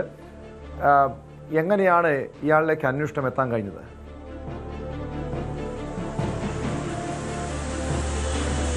ടോം, ഓപ്പറേഷൻ തൂഫാന്റെ ഭാഗമായിട്ട് ലഹരി കേസുകളിൽ കൃത്യമായിട്ടുള്ള അന്വേഷണം പോലീസിന്റെ ഭാഗത്തുണ്ടാകുന്നു. അതിന്റെ തുടർ നടപടികൾ ഉണ്ടാകുന്നു എന്നതിന്റെ ഒരു റിസൾട്ടായിട്ട് വേണം നമ്മൾ ഈ സക്കീർ ഹുസൈൻ്റെ അറസ്റ്റിനെ കാണുവാൻ. കഴിഞ്ഞ മാസം ഒരു വിദ്യാർത്ഥിയുടെ കയ്യിൽ നിന്ന് ലഹരി മരുന്ന് പോലീസ് കണ്ടെത്തിയിരുന്നു, MDMA കണ്ടെത്തിയിരുന്നു. ഇത് എവിടെ നിന്ന് കിട്ടിയെന്ന ചോദ്യത്തിന് ഉത്തരമായിട്ട് കുട്ടി പറഞ്ഞത് സക്കീർ ഹുസൈൻ്റെ പേരാണ്. അങ്ങനെ സക്കീർ ഹുസൈനെ പോലീസ് കൃത്യമായി ട്രാക്ക് ചെയ്യുന്നു. സക്കീർ ഹുസൈൻ എവിടെ എങ്ങനെ പോകുന്നു, ഏത് സാഹചര്യത്തിലാണെന്നുള്ള കൃത്യമായ പോലീസിൻ്റെ നിരീക്ഷണത്തിലാവുന്നു. അങ്ങനെയാണ് ഇന്നലെ പൊന്മുണ്ടത്ത് നിന്നും ഇയാൾ ലഹരി മരുന്നുമായിട്ട് യാത്ര തുടങ്ങിയപ്പോൾ തന്നെ പോലീസിന് വിവരം ലഭിച്ചത്. ഇയാൾ ഓട്ടോറിക്ഷയിലാണ് വന്നിരുന്നത്. ഇയാളുടെ അരയിൽ ഒളിപ്പിച്ച നിലയിൽ, അതായത് പ്ലാസ്റ്റിക് കവറിൽ കെട്ടി ഒളിപ്പിച്ച നിലയിലായിരുന്നു ഈ ലഹരി മരുന്ന് കടത്തിയിരുന്നത്. ഇന്നലെ കൊളത്തൂർ CIയുടെ ചുമതലയുണ്ടായിരുന്ന പെരുന്തൽമണ്ണ CI സുബേഷ് സുധാകരനാണ് നടപടികൾക്ക് നേതൃത്വം കൊടുത്തത്. ഡാൻസ് ഓഫ് സംഘത്തിൻ്റെ ഇടപെടലും ഇതിൽ വളരെ പ്രസക്തമാണ്. കാരണം ഡാൻസ് ഓഫ് ആണ് ഇയാളെ ട്രാക്ക് ചെയ്തതും ഇയാൾക്കെതിരെ മുമ്പുണ്ടായിരുന്ന കേസുകളിൽ അന്വേഷണം നടത്തിയതും ഇതേപോലെ ഈ കുട്ടിയുടെ മൊഴിയുടെ അടിസ്ഥാനത്തിൽ ഇയാളെ കൃത്യമായിട്ട് കണ്ടെത്തിയതൊക്കെ ഡാൻസ് ഓഫ് ആണ്. അങ്ങനെ ഡാൻസ് ഓഫ് സംഘത്തിൻ്റെ ആ ഒരു ചിട്ടയായ പ്രവർത്തനത്തിൻ്റെ റിസൾട്ടാണ് ഇന്നലെ ഇയാളുടെ അറസ്റ്റിലേക്ക് എത്തിയത്. 97 ഗ്രാം MDMA എന്ന് പറയുമ്പോൾ വലിയ ഒരു തൂക്കം തന്നെയാണിത്. കാരണം ചെറിയ ഒരു അളവ് തന്നെ MDMA വലിയ വീര്യമുള്ള ലഹരി മരുന്നായിട്ടാണ് കാണുന്നത്. അതുകൊണ്ട് തന്നെ 97 ഗ്രാം എന്ന് പറയുമ്പോൾ വലിയ ഒരു ക്വാണ്ടിറ്റി തന്നെയാണ്. ഒരുപക്ഷെ അത് മൊത്തം സപ്ലയർക്ക് മറ്റാർക്കെങ്കിലും കൊടുക്കാനാണോ അതോ ഈ ചെറു സംഘങ്ങൾക്ക് വിതരണം ചെയ്യാനാണോ എന്നുള്ള കാര്യങ്ങളൊക്കെ പോലീസിൻ്റെ അന്വേഷണത്തിൽ വ്യക്തമാവുകയുള്ളൂ. ഇതിലെടുത്തു പറയേണ്ടത് ലഹരിയുടെ ശൃംഖലകളിലേക്ക്, അതായത് സപ്ലയർമാരിലേക്ക് കൃത്യമായി പോലീസിൻ്റെ അന്വേഷണം എത്തുന്നു എന്നതിൻ്റെ ഏറ്റവും മികച്ച ഒരു ഉദാഹരണമാണ് ഈ സക്കീർ ഹുസൈൻ്റെ അറസ്റ്റ്. കാരണം ഇയാൾ ആ മേഖലയിലെ ഒരുപാട് വിദ്യാർത്ഥികൾക്കും യുവാക്കൾക്കുമൊക്കെ ലഹരി മരുന്ന് സപ്ലൈ ചെയ്യുന്ന പ്രധാന ഏജൻ്റായിരുന്നു എന്നാണ് പോലീസിൻ്റെ അന്വേഷണത്തിൽ മനസ്സിലായിട്ടുള്ളത്. അത്തരത്തിലുള്ള ആളുകളെ തന്നെ പോലീസ് കൃത്യമായിട്ട് പിടികൂടുന്നു എന്നുള്ളതാണ് ഈ ഘട്ടത്തിൽ എടുത്ത് പറയേണ്ടതും. യെസ്, അങ്ങനെയെങ്കിൽ ഈ സക്കീർ ഹുസൈനെ കൂടാതെ കൂടുതൽ പേരിലേക്ക് ഈ കേസുമായി ബന്ധപ്പെട്ട അന്വേഷണം നീങ്ങുമോ? ഈ സക്കീർ ഹുസൈനെ ലഹരി എത്തിക്കുന്നവർ, ഇയാൾ ആർക്കൊക്കെ കൊടുക്കുന്നുണ്ട്? ഇയാളുടെ ഈ ഒരു നെറ്റ്വർക്കിൽ വിദ്യാർത്ഥികളടങ്ങുന്ന ഒരു സംഘം കൂടി ഉണ്ടോ?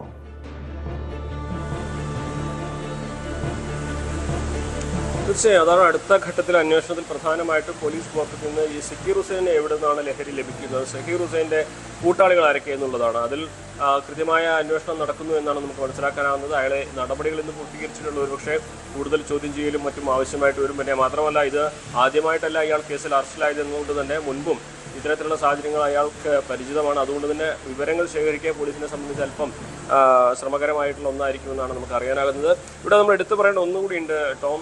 മലപ്പുറം നമുക്കറിയാം ഏറ്റവും വലിയ ജില്ലയാണ്, ഏറ്റവും ജനസംഖ്യയുള്ള ജില്ലയാണ്. ആ വലിപ്പം മീൻസ് ഏറ്റവും ജനസംഖ്യയുള്ള ജില്ലയായിട്ടാണ് മലപ്പുറം ഉള്ളത്. അപ്പോൾ അവിടെ ഇത്രമാത്രം ലഹരി മരുന്നിൻ്റെ ഒരു വ്യാപനം ഇവിടെ ഉണ്ട് എന്നുള്ളത് മറ്റൊരു വസ്തുതയാണ്.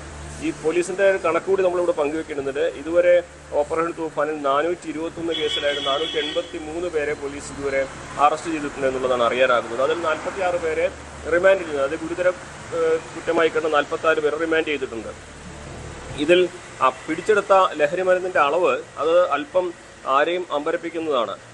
ഇതിൽ 956.8 ഗ്രാം MDMA ഇതുവരേക്കും, അതായത് ഒരു മാസമായി നടത്തിയിട്ടുള്ള ഈ ഒരു പ്രവർത്തനങ്ങളുടെ ഭാഗമായി 956.8 ഗ്രാം MDMA ഇതുവരെ പോലീസ് പിടിച്ചെടുത്തിട്ടുണ്ട്. 19.22 കിലോഗ്രാം കഞ്ചാവ് പോലീസ് പിടികൂടിയിട്ടുണ്ട്. 334.31 ഗ്രാം ബ്രൗൺ ഷുഗറും പോലീസ് കണ്ടെത്തിയിട്ടുണ്ട്. 33.42 ഗ്രാം ഹാഷിഷ് ഓയിലും പോലീസ് പിടികൂടിയിരിക്കുന്നു. 1.5 ഗ്രാം മെത്താഫിറ്റമിനും 26 കഞ്ചാവ് ചെടികളും പോലീസ്. അതായത് മലപ്പുറത്ത് വലിയ തോതിൽ തന്നെ പോലീസിന്റെ ഈ നടപടികൾ ലഹരി മരുന്നിന്റെ മാഫിയകളുടെ വേരുകളിലേക്ക് എത്തുന്നു എന്നതിന്റെ ഉദാഹരണം കൂടിയാണ്, തെളിവ് കൂടിയാണ് നമ്മളിപ്പോൾ ഈ പങ്കുവച്ച ഈ കണക്കുകൾ. എന്നാണെങ്കിലും ലഹരി ശൃംഖലയുടെ കണ്ണികളിലേക്കും ലഹരി അവരിലേക്ക് സപ്ലൈ ചെയ്യുന്നവരിലേക്കുമാണ് പോലീസിന്റെ അന്വേഷണം ഇപ്പോൾ പുരോഗമിക്കുന്നത്. അതാണ് CB അനുമതി സൂചിപ്പിച്ച ഏറ്റവും പ്രധാനപ്പെട്ട കാര്യം. ലഹരിയുടെ പ്രധാനികളിലേക്ക് പോലീസിൻ്റെ അന്വേഷണം എത്തുന്നു. മലപ്പുറത്ത് ഓപ്പറേഷൻ തൂഫാൻ ആഞ്ഞു വീശുകയാണ്. പ്രധാന പ്രതികളിലേക്ക് സക്കീർ ഹുസൈൻ എന്ന ലഹരിക്കടത്തിൻ്റെ മുഖ്യ സൂത്രധാരനിലേക്ക് അന്വേഷണം എത്തിയിരിക്കുന്നു. ഇയാൾ പിടിയിലായിട്ടുണ്ട്. ഇയാളുടെ പങ്കാളികൾ, കൂട്ടാളികളെ കേന്ദ്രീകരിച്ചും അന്വേഷണം ഊർജിതമാക്കിയിരിക്കുകയാണ് പോലീസ്. സ്പോട്ട് ലൈവിലെ ഒരു ഇടവേള.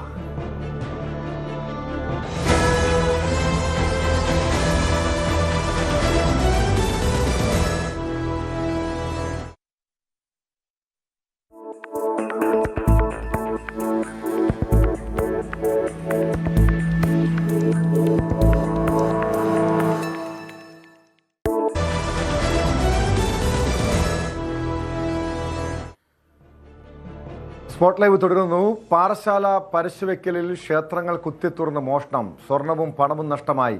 പരശുവെക്കൽ മല്ലികശ്ശേരി യക്ഷി അമ്മൻ ക്ഷേത്രത്തിലും സമീപത്തെ കോട്ടയ്ക്കകം ശ്രീ മഹാദേവ ക്ഷേത്രത്തിലുമായിരുന്നു മോഷണം. സമീപത്തെ വീടുകളിലും മോഷണശ്രമം നടന്നതായി പറയുന്നു. യക്ഷിയമ്മൻ ക്ഷേത്രത്തിലെ ഉത്സവമായിരുന്നു. ഉത്സവത്തിന് ശേഷം നട അടച്ചിട്ടിരിക്കുകയായിരുന്നു. ഇന്ന് നോക്കിയപ്പം കാണിക്ക വഞ്ചി കുത്തിത്തുറന്ന് ഉള്ള പൈസയെല്ലാം കൊണ്ടുപോയിരിക്കുന്നു. ഇവിടെ ചുറ്റുപാടും മോഷണമാണ്. ഇതിനു മുമ്പും ഒരു ദിവസം ഇതേപോലെ കാണിക്ക വഞ്ചി പൊട്ടിച്ചുകൊണ്ട് പോയി. ഇതിൻ്റെ മുകളിലുള്ള ക്ഷേത്രത്തിലും മോഷണം നടന്നിട്ടുണ്ട്. ഈ ക്ഷേത്രത്തിൽ രാവിലെ ഞാൻ വന്നപ്പോൾ എല്ലാം കുത്തി തുറന്ന് കുറേ ഉരുപ്പടികളും കുറേ രൂപകളും മോഷണം പോയി. നമ്മൾ പോലീസിലൂടെ അറിയിക്കുകയും ചെയ്തു. പോലീസ് വന്ന് എൻക്വയറി നടത്തുകയും ചെയ്തു. അതേപോലെ തന്നെ സമീപത്തൊരു യക്ഷിയമ്മൻ ക്ഷേത്രമുണ്ട്. അവിടെയും വന്ന് ഇതേപോലെ കാണിക്ക വഞ്ചെല്ലാം കുത്തി പൊട്ടിച്ച് അവിടെ ഓഫീസിലിരുന്ന പൈസകളൊക്കെ എടുത്തിട്ട് പോയി. പരശുവെക്കൽ കോട്ടയ്ക്കം ഭാഗത്ത് മല്ലികശ്ശേരി യക്ഷിയമ്മൻ ക്ഷേത്രത്തിൽ ഇതിനു മുമ്പേ മോഷണം പോയി, വീണ്ടും മോഷണം പോയിരിക്കുകയാണ്. ഈ ഭാഗം മുഴുവൻ വ്യാപകമായ മോഷണമാണ്. വീടുകൾ ഇതിനു മുമ്പ് ഒരു പ്രാവശ്യം വീടുകളിൽ 2-3 വീട് കുത്തിപ്പൊളിച്ച് കയറി മോഷണശ്രമം നടത്തി. അതുപോലെ തന്നെ തൊട്ടടുത്തുള്ള ശിവൻകോവിലിൽ കയറി അവിടെ ഉണ്ടായിരുന്ന വിലപിടിപ്പുള്ള വസ്തുക്കൾ, സ്വർണവും ഈശയൊക്കെ എടുത്തുകൊണ്ട് പോയി. പാറശാല പോലീസ് കേസെടുത്ത് അന്വേഷണം ആരംഭിച്ചു. വിവരങ്ങളുമായി അരുൺ മോഹൻ ചേരുന്നുണ്ട്. അരുൺ, ഈ പാറശാലയിലെ മോഷണ പരമ്പര തന്നെയാണ് നടന്നത്. 2 ക്ഷേത്രങ്ങളിൽ മോഷണം, സമീപത്തെ വീടുകളിൽ മോഷണശ്രമം. പ്രതികളെക്കുറിച്ച് സൂചനയുണ്ടോ? CCTV ദൃശ്യങ്ങളോ മറ്റോ കണ്ടെത്താൻ പോലീസിന് കഴിഞ്ഞിട്ടുണ്ടോ? ഇപ്പം കഴിഞ്ഞ ദിവസമാണ് ഈ പറയുന്ന സ്ഥലത്ത് മോഷണം നടക്കുന്നത്. ദേശീയപാതയിൽ നിന്ന് മാറി അല്പം ഉൾഗ്രാമത്തിലേക്ക് പോകുന്ന പ്രദേശങ്ങളാണ് ഇതൊക്കെ. ഇവിടെ സ്ഥിതി ചെയ്യുന്ന ഈ പറയുന്ന മല്ലിക യക്ഷിയമ്മ ക്ഷേത്രത്തിലും സമീപത്തെ കോട്ടയ്ക്കകം ശ്രീ മഹാദേവ ക്ഷേത്രത്തിലും മോഷണം നടന്നത്. ഈ പറയുന്ന 2 ക്ഷേത്രങ്ങളുടെയും മുൻവാതിലുകൾ തകർത്തായിരുന്നു മോഷ്ടാവ് അകത്ത് കയറിയതും ഒപ്പം കാണിക്ക വഞ്ചിയിൽ സൂക്ഷിച്ചിരുന്ന പണവും ഒപ്പം ഭക്തർ നൽകിയിരുന്ന സ്വർണവും കവർന്നത്. ഈ പറയുന്ന ഭക്തർ പറയുന്നതനുസരിച്ച്, വിശ്വാസികൾ പറയുന്നതനുസരിച്ച് മുമ്പും ഇവിടെ ഇത്തരത്തിൽ മോഷണം 2 മാസത്തിന് മുമ്പ് നടന്നിരുന്നു. ഒപ്പം ഇന്നലെ തന്നെ പല വീടുകളിലും സമാനമായ മോഷണശ്രമം നടന്നിരുന്നു എന്നുള്ളതും ഈ നാട്ടുകാർ ഇവിടെ പറയുന്നുണ്ട്. പ്രദേശവാസികൾ ആകെ ഇപ്പോൾ ഒരു ആശങ്കയിലാണ്. കാരണം മോഷണശ്രമം നടക്കുന്നുണ്ട്. എന്തായാലും നേരത്തെ സൂചിപ്പിച്ചതുപോലെ CCTV പോലീസ് ശേഖരിക്കുന്നുണ്ട്. CCTV കേന്ദ്രീകരിച്ചുള്ള അന്വേഷണമാണ് ഇപ്പോൾ നടക്കുന്നതെന്നാണ് നമുക്ക് മനസ്സിലാക്കാൻ കഴിയുന്നത്. എന്തായാലും ഈ പ്രദേശത്തെ ഒരു ആശങ്കപ്പെടുത്തുന്ന ഒരു മോഷണ പരമ്പരയാണ്. 2 ക്ഷേത്രങ്ങളിൽ, സമീപത്തെ 2 ക്ഷേത്രങ്ങളിലായിരുന്നു മോഷണം നടന്നത്.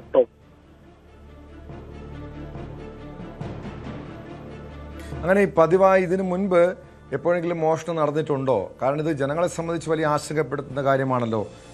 ഒറ്റ രാത്രിയിൽ തന്നെ തുടർച്ചയായി സ്ഥലങ്ങളിൽ, ഈ സമീപ സ്ഥലങ്ങളിൽ തന്നെ ഇങ്ങനെ മോഷണവും മോഷണശ്രമവും, ഈ സ്ഥലത്തെക്കുറിച്ച് അറിവുള്ളവരായിരിക്കുമോ അതോ ഇതര സംസ്ഥാന തൊഴിലാളികളായിരിക്കുമോ? പോലീസിന്റെ നിഗമനം എന്താണ്? സൂചിപ്പിച്ചതുപോലെ പ്രദേശത്തെക്കുറിച്ച് വ്യക്തമായ സൂചനയുള്ള ആളുകൾ തന്നെയായിരിക്കും വിമോചനത്തിന് പിന്നിലെന്നാണ് പോലീസ് കരുതുന്നത്. കാരണം CCTV ഇല്ലാത്ത ക്ഷേത്രങ്ങളാണ് ഈ പറഞ്ഞ 2 സ്ഥലങ്ങളും. പക്ഷെ പോകുന്ന വഴികളിലൊക്കെ CCTV ഉണ്ട്. പക്ഷെ അവയൊക്കെ വിദഗ്ധമായി കടന്നുള്ള ഒരു മോഷണമായിരിക്കാം നടന്നതെന്നുള്ളതാണ് പോലീസിന്റെ പ്രാഥമികമായ ഒരു അന്വേഷണത്തിൽ നടക്കുന്നത്. എന്തായാലും ഡോഗ് സ്ക്വാഡിനെ ഉൾപ്പെടുന്ന സ്ഥലത്തെത്തി പരിശോധന ശക്തമാക്കിയിട്ടുണ്ട്. ഫിംഗർ പ്രിന്റ് അധികൃതരും സ്ഥലത്തെത്തി പരിശോധനയൊക്കെ നടക്കുന്നുണ്ടെങ്കിലും ഈ മോഷ്ടാവിനെ കുറിച്ചുള്ള അല്ലെങ്കിൽ സൂചനകളിലേക്കൊന്നും എത്തിയിട്ടില്ല. കഴിഞ്ഞ മാസവും ഈ പറയുന്ന പ്രദേശങ്ങളിൽ 2-3 വീടുകളിൽ ഇത്തരത്തിലുള്ള മോഷണം നടന്നിരുന്നു. ഈ ഒരു സ്വഭാവം എന്ന് പറയുന്നത് ഒരിക്കൽ ഒരു മോഷണം നടന്നു കഴിഞ്ഞാൽ പരിസരത്തുള്ള 2-3 സ്ഥലങ്ങളിൽ മോഷണം കടന്നു പോകുന്ന ഒരു രീതിയാണ് ഈ മോഷ്ടാവിനുള്ളത് എന്നുള്ളതാണ് നമുക്ക് മനസ്സിലാക്കാൻ കഴിയുന്നത്. ഇന്നലെ മറ്റൊരു സംഭവം കൂടെ ഇതിൽ നിന്ന് മനസ്സിലാക്കുന്നു.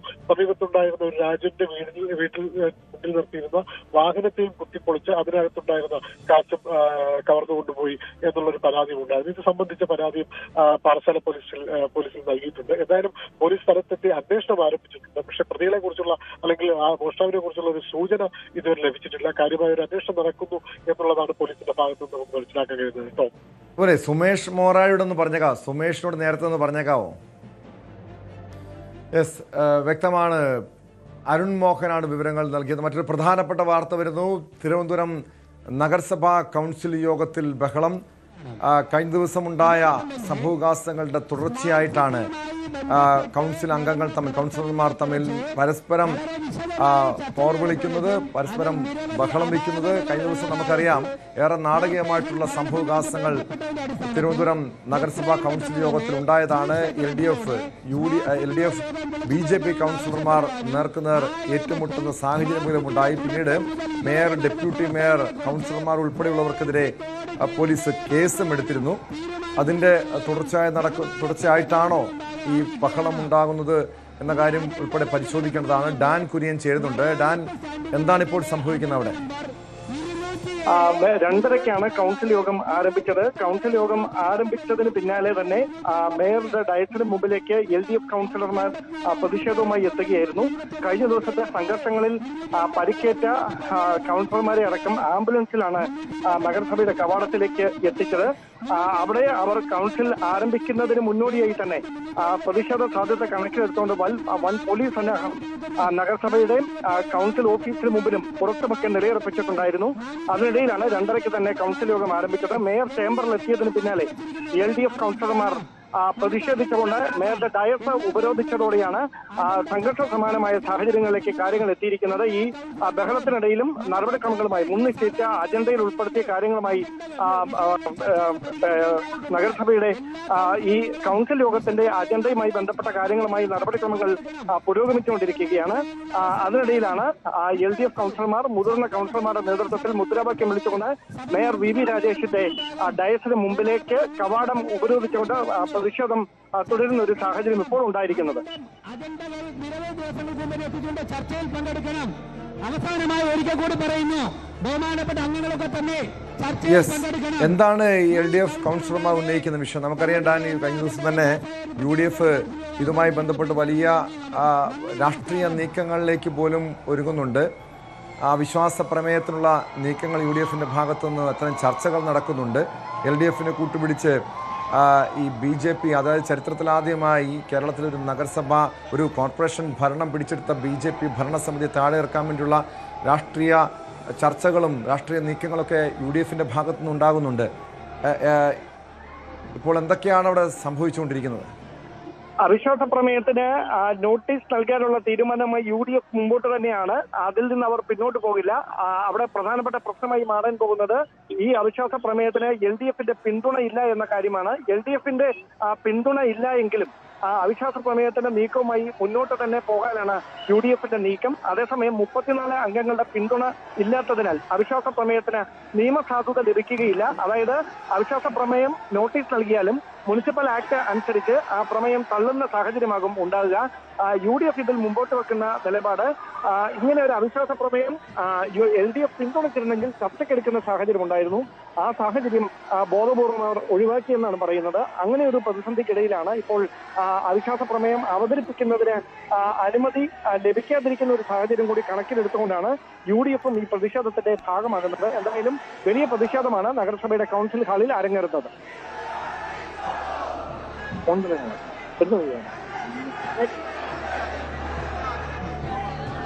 ഡാൻ കുര്യനാണ് വിവരങ്ങൾ നൽകിയത്.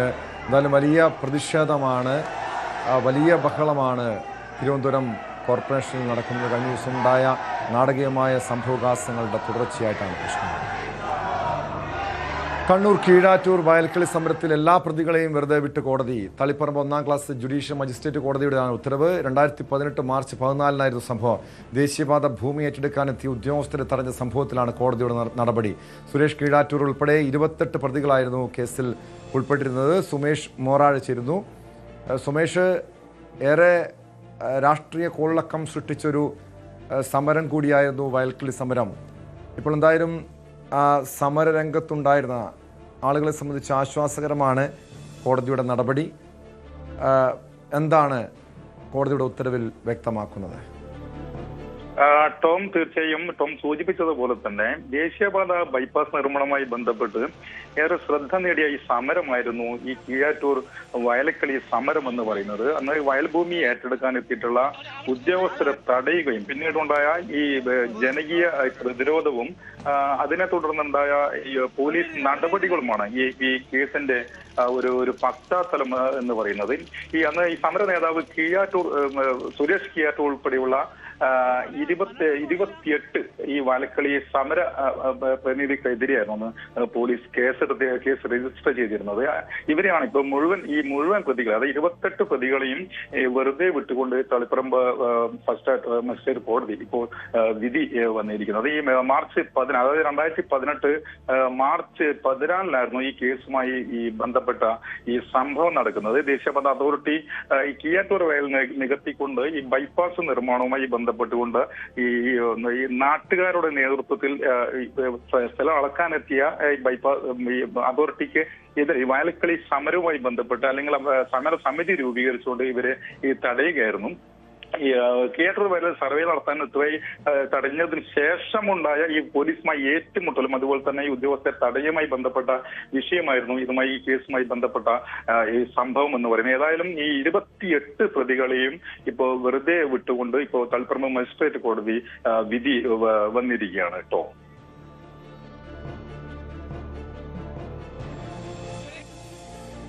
ഈ വിധിക്ക് ശേഷം ഇവരുടെ സുരേഷ് കീഴാറ്റൂർ ഉൾപ്പെടെയുള്ളവരുടെ സമരസമിതിയുടെ പ്രതികരണം പുറത്തു വന്നിട്ടുണ്ടോ? ഏതായാലും അതുമായി ബന്ധപ്പെട്ടുള്ള വിശദീകരണം സ്വാഭാവിക മാധ്യമങ്ങൾ തേടുന്നുണ്ട്. അതായത് എന്താണ് ഈ കേസുമായി ബന്ധപ്പെട്ട ഈ വെറുതെ വിടാണ്ട കാരണം ഉൾപ്പെടെയുള്ള കാര്യങ്ങൾ ഇപ്പോ വിശദീകരണം തേടുന്നല്ലോ. സ്വാഭാവിക മാധ്യമങ്ങൾ ശ്രമിക്കുന്നുണ്ട്. അതായത് അല്പ സമയത്തിനുള്ളിൽ തന്നെ ഇതുമായി ബന്ധപ്പെട്ടുള്ള പ്രതികരണം നൽകാമെന്ന് സുരേഷ് കീഴാറ്റൂർ പറഞ്ഞിട്ടുണ്ട്. ഏതായാലും ഈ സമരം എന്ന് പറയുന്നത് നമുക്കറിയാം ഏറെ കോളിളക്കം സൃഷ്ടിച്ച ഒരു സമരമായിരുന്നു. അതായത് ഒരു ജനകീയ പ്രതിരോധം തീർത്തുകൊണ്ടുള്ള ഒരു സമരം.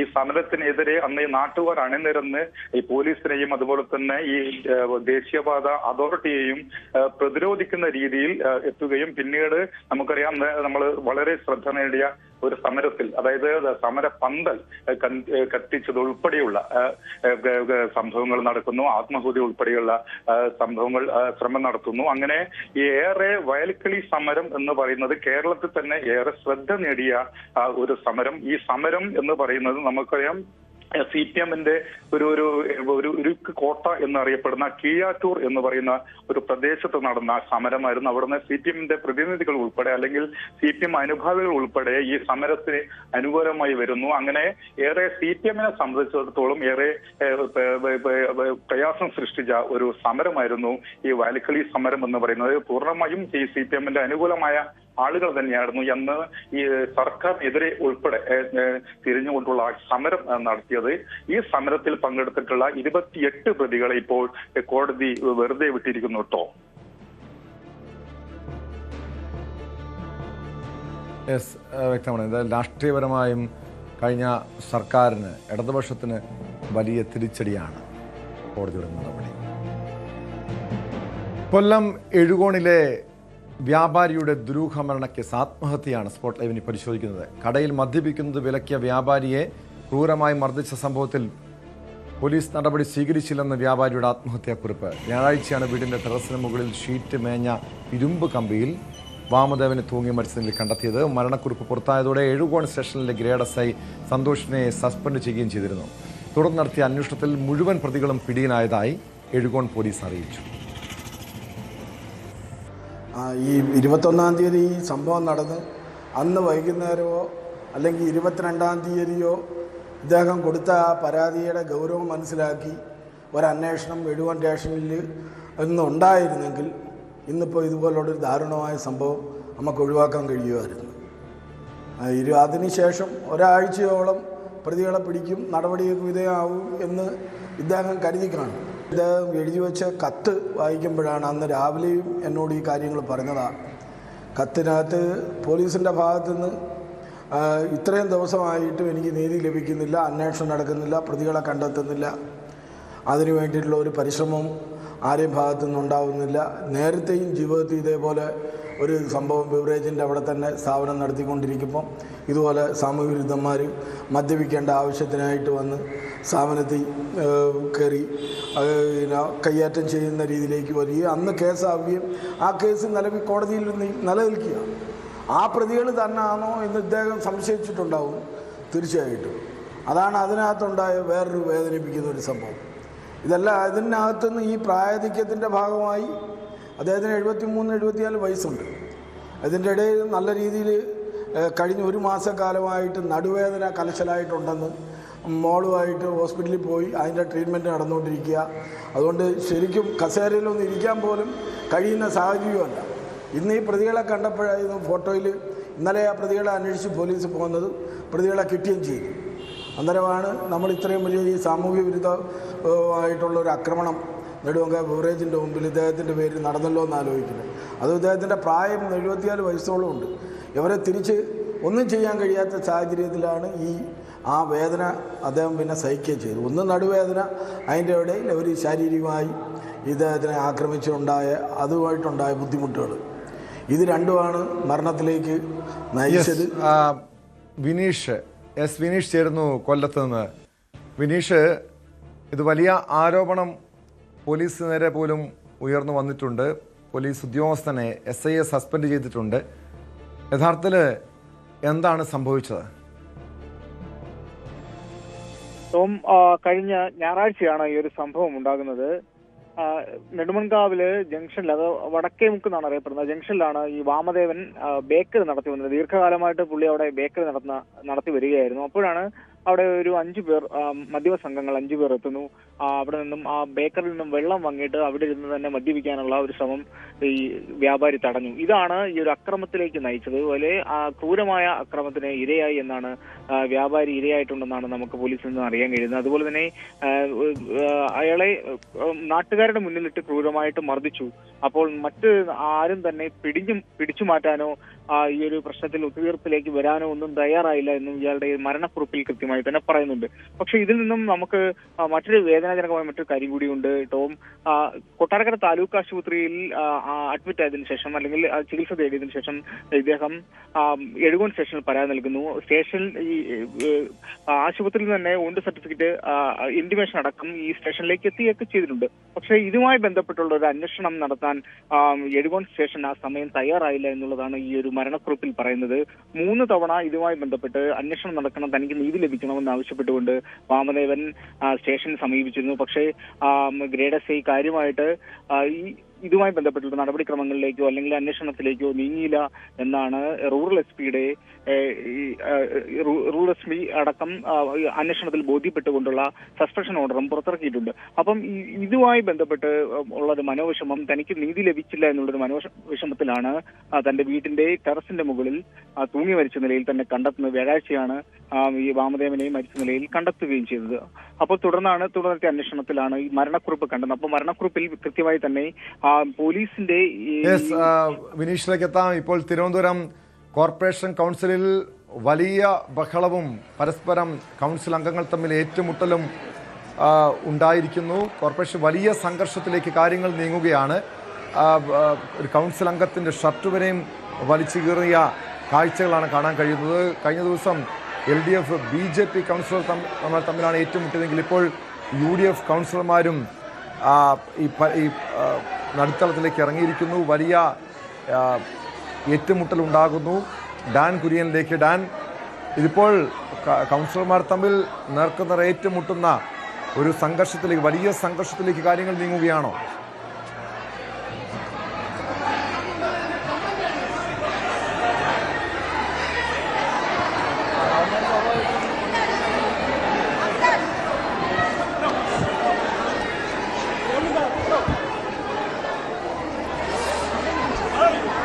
ഡാൻ, ഇത് വലിയ സംഘർഷത്തിലേക്ക് കാര്യങ്ങൾ നീങ്ങുകയാണോ?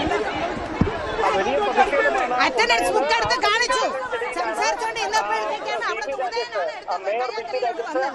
ഉൾപ്പെടുത്തിയ എല്ലാ കാര്യങ്ങളും പാസാക്കിയതായി വ്യക്തമാക്കിക്കൊണ്ട് കൗൺസിൽ യോഗം അവസാനിച്ചു എന്ന് പറഞ്ഞ അദ്ദേഹത്തിന്റെ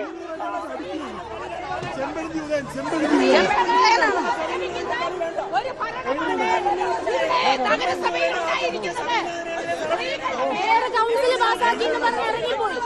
കൗൺസിൽ കൂടി കൗൺസിൽ പാസാക്കി എന്ന് പറഞ്ഞ് ഇറങ്ങിപ്പോയി. 400ഓളം വിഷയങ്ങളുള്ള ഒരു അജണ്ട തിരുവനന്തപുരം കോർപ്പറേഷനിലുള്ളത്.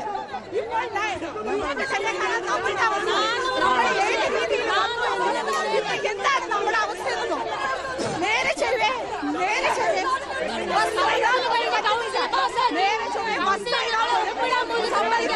ഒരു പുറപ്പെടുകയല്ല, തരത്താഴ്ന്ന ഭരണസമിതിയാണ് ഇന്ന് തിരുവനന്തപുരം കോർപ്പറേഷൻ ഭരിക്കുന്നത്.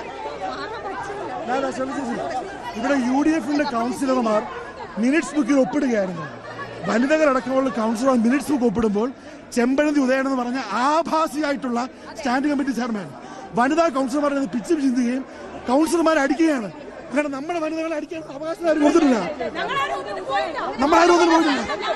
അവനൊക്കെ മേയറുള്ളതല്ല, അവനൊക്കെ ആരായിരുന്നു മേയറുള്ളത്? ഇവിടുത്തെ കൗൺസിലർമാരെ, നമ്മുടെ ചേച്ചിമാര്.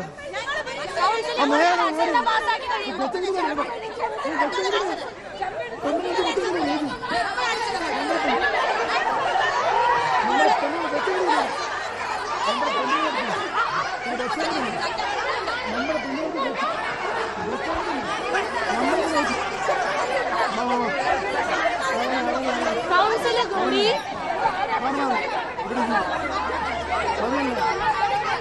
അടിക്കാൻ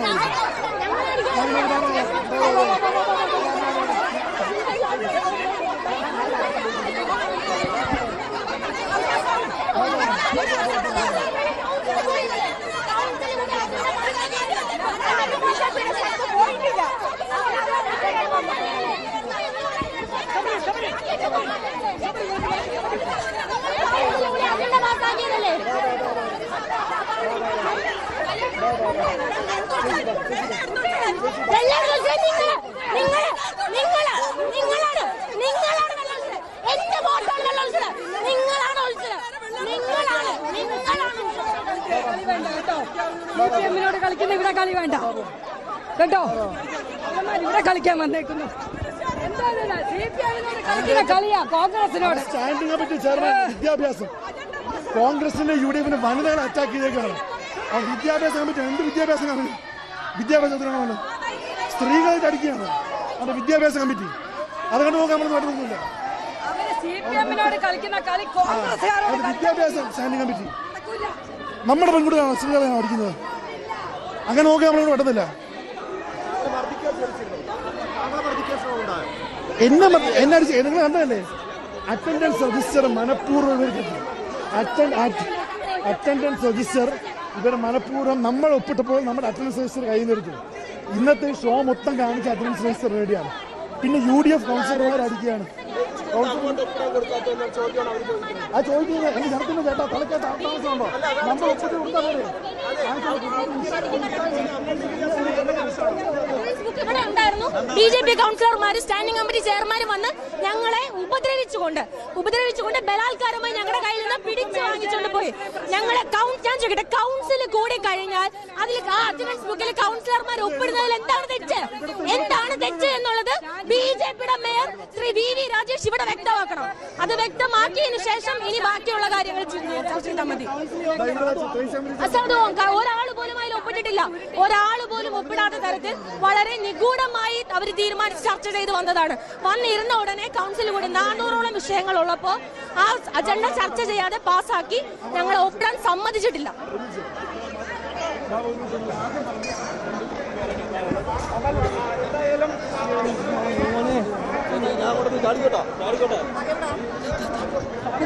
കണ്ടോ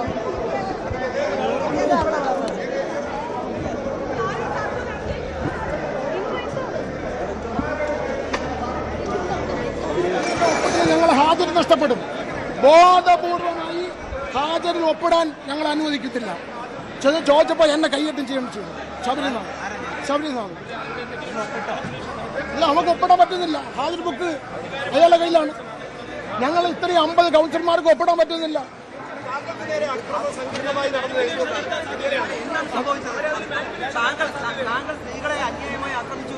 അതായത് ഇവിടെ മുഴുവൻ മീഡിയയും ഉണ്ടല്ലോ. ഇവിടെ ക്യാമറയുണ്ട്. ഞാൻ ആരെ കയ്യേറ്റം ചെയ്തു എന്നുള്ളതാണ് എന്റെ സംശയം. എന്റെ അവകാശമാണ്. ഞാൻ കൗൺസിലിൽ പങ്കെടുത്തു. എനിക്ക് ഒപ്പിടണം. അയാൾ മണിക്കൂറോളം ആ ഹാജർ ബുക്ക് കയ്യിൽ വെച്ചിരിക്കുകയാണ്. ഈ കൗൺസിൽ ഹാളിൽ നിന്ന് ഇറങ്ങുമ്പോൾ ഞങ്ങൾ ഒപ്പിട്ടില്ലെങ്കിൽ ഞങ്ങൾ ഹാജർ നഷ്ടപ്പെടും. ബോധപൂർവമായി ശബരിനാട് നടത്തിയിട്ടുള്ള ഒരു ഗൂഢാലോചനയാണ്. അത് ഞാൻ ചോദിച്ചപ്പോൾ തന്നില്ല. എന്നെയാണ് ശബരിനാട് കയ്യേറ്റം ചെയ്തത്. അവര് ചോദിക്കുന്നത് അവര് ഒപ്പിട്ട നിങ്ങളെ മീഡിയയിലെ കാണിച്ചുകൊണ്ടിരിക്കുന്നത്. അവര് ഒപ്പിടുന്നില്ല. അല്ല, നമ്മളെ ഹാജർ ബുക്ക് ഞങ്ങൾക്ക് വേണം ഒപ്പിടാൻ. അവര് മണിക്കൂറോളം അത് ശബരിനാഥ് എന്നെ അടിച്ച് എന്നെ ആക്രമിച്ചത്. അല്ല, ആരോപണം തെളിവുണ്ടോ? എന്തെങ്കിലും ഇതായി കണ്ടില്ലേ? ആരാണ് ആക്രമിച്ചത്? ഹാജർ ബുക്ക് എനിക്ക് ഞാൻ ഒപ്പിടണ്ടേ? അവർ ഒപ്പിട്ടത് നിങ്ങളെ മീഡിയയെ കാണിച്ചുകൊണ്ട് ഒരു ഒപ്പിടാൻ എത്ര മണിക്കൂർ വേണം? തിരുവനന്തപുരം കോർപ്പറേഷൻ കൗൺസിലിൽ BJP UDF അംഗങ്ങൾ തമ്മിലാണ് പരസ്പരം ഏറ്റുമുട്ടലുണ്ടായത്. BJP കൗൺസിലർ സുഗതന്റെ രാജി ആവശ്യപ്പെട്ട് UDF കൗൺസിലർമാർ പ്രതിഷേധവുമായി രംഗത്തെത്തുന്നു. അതിനിടെ ഹാജർ ബുക്ക് പിടിച്ചെടുത്തു എന്നതുമായി ബന്ധപ്പെട്ട് വലിയ തർക്കമുണ്ടാകുന്നു. BJP കൗൺസിലർ ആരോപിക്കുന്നത് UDF അംഗങ്ങൾ കയ്യേറ്റം ചെയ്തു, ഷർട്ട് വലിച്ചു കീറി എന്നൊക്കെയാണ്.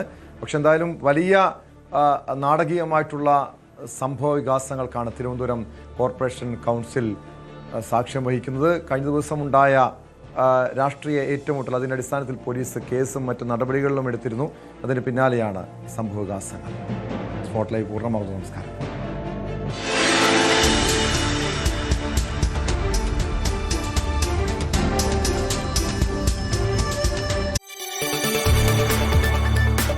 കൂടുതൽ വാർത്തകൾക്ക് News 18 Keralam YouTube channel subscribe ചെയ്യുക.